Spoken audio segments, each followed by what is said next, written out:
নমস্কার বন্ধুরা, আজ আমি বানাচ্ছি পটল ভর্তা। তো পটল ভর্তাটা কিভাবে বানাচ্ছি চলো দেখতে থাকো।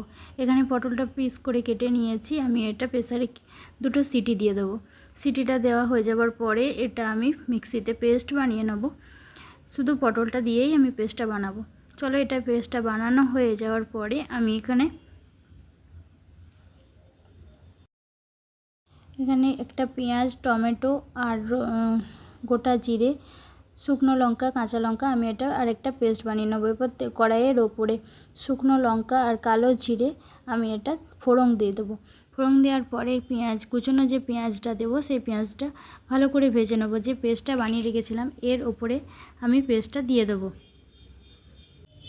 পেস্টটা দেওয়ার পরে আমি এটা ভালো করে ভেজে নেবো। এর ওপর প্রতিদিনের যেমন মশলা, হলুদ, নুন, ধনে জিরে গুঁড়ো, কাশ্মীরি লঙ্কার গুঁড়ো, একটু সামান্য মিষ্টি দিয়ে আমি এটা ভালো করে কষবো যতক্ষণ না তেল ছাড়ছে।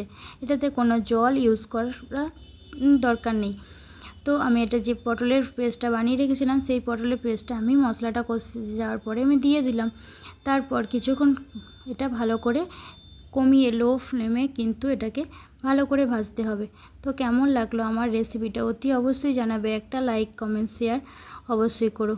তোমরা অবশ্য বাড়িতে বানিয়ে দেখো, অবশ্যই আমাকে জানাবে যে কেমন লাগলো। ওকে, বাই, টাটা।